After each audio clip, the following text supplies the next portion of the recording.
Yo, what up guys? Jacques Slade here. What's poppin'? Back with another unboxing, and today I have something very, very special for you. I've been waiting to get my hands on these. I was lucky enough to be able to secure a pair when they released in New York, but they had to be shipped to me, and they were shipped to somebody else first, and then they finally got to me, and I finally got my hands on the pair.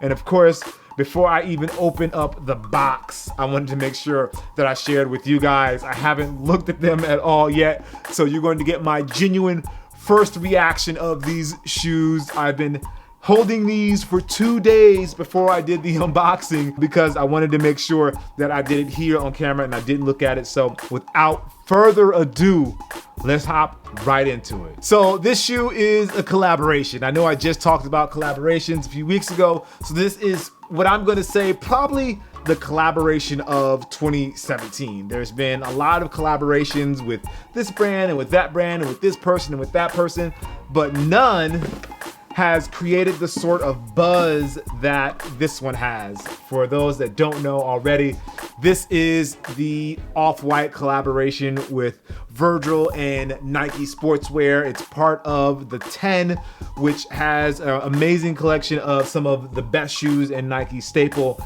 And I happen to get one of what I think not only the collaboration of the year, but probably going to end up being the shoe of the year. And if that doesn't give it away, stay tuned. So let's take a look at the box. Now the box is very much in the style of Off-White, where it just has the swoosh. It is the brown box. It has the Nike info here, Off-White trademark care of Nike, and has shoebox, Beaverton, Oregon, USA.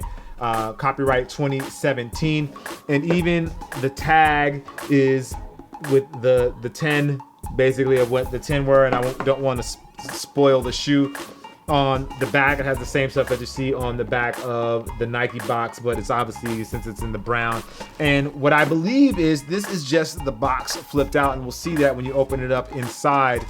You'll see that this is literally the regular Nike box just turned inside out, which I think is kind of dope. The paper here is obviously really nice. They use the Off-White paper with the Nike ink, and it's just a different way of looking at things. The way that Virgil approached this project was he wanted to show you the inside of the shoes, what the shoes were made of, and that's why these look the way they do, why the paper looks the way it does, and the way the packaging looks the way it does. Something that I just want to give a big shout out to Virgil is because the Virgil actually and Nike Sportswear, the Nike Sportswear team, because they kept the theme all the way through, from when they put the project together, the way they presented the project, the way they had the events in New York, nothing here in LA, but the way they had the events in New York, it all came together. So as you can already see, this is the Vapor Max, and I'm gonna go out on a limb here and say that this was the best shoe of the 10. Now, I know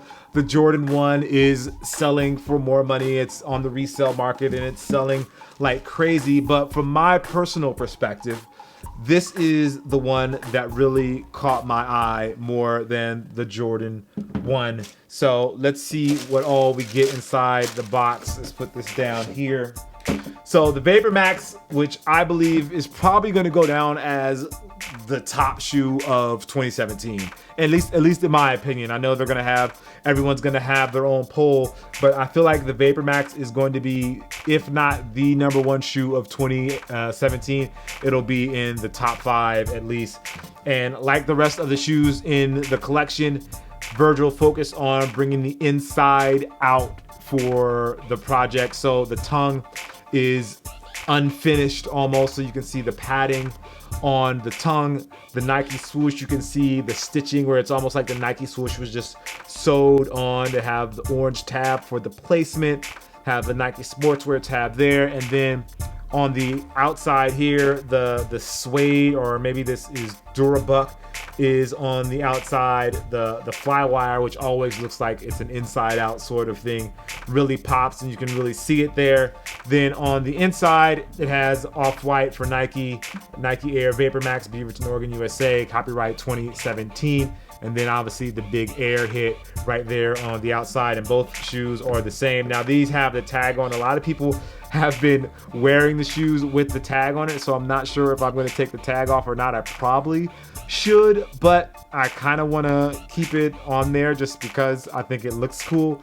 But as Virgil stated, this is to be cut off, so you're technically supposed to cut this off. I don't plan on reselling these. I plan on wearing these, so that doesn't really matter to me. Another nice touch that they included 2 sets of laces, shoelaces I should say, and the reason I know they're shoelaces is because they actually say shoelaces on the shoelaces. There's the black pair, there's the orange pair, and then there is the white pair. All 3 say shoelaces, and you can swap them out. I'll probably swap them out for the black. Not sure if I'll go with the orange, but I can definitely see rocking these with the black to kind of keep that almost all black theme going on. If you've never worn the Vapor Max, I like wearing the Vapor Max. I have a couple of pairs of these. I have the gray pair. I have a Nike ID pair. Big shout out to Nike for hooking me up with those. And the experience of this is different. I know a lot of you like to compare it to another cushioning platform, but for me, this is just, it's a totally different platform. It's meant for a different reason. I've run in these. I've also just chilled and wore these casually, and it works in both regards. I wouldn't run a marathon in these, but if I need to go for a short run, these definitely work. They have some extra hyperfuse, and I feel like this hyperfuse that they have here is more than usual than the regular pair that I have, and I think that again is another signal of Off-White of bringing the outside to the inside and protect the toe on the shoes. Personally, I think these are really dope. I think they're the dopest of the 10 collection. The Jordan 1, again, yes, it's selling for the most, and that could be a point for some people that they want the ones that's selling for the most, and they can be hype about it in that regard. But I think this one just looks the best overall, period. Let me know what you guys think down in the comments below. I'm Jacques Slade. This is the Nike Vapor Max Off-White by Virgil and Nike Sportswear. As always, guys, I appreciate you. Make sure you stay tuned because I got some really dope stuff coming up for you guys that I think you're really going to like. With that being said, I'm out of here, and I'll see you guys soon. Peace.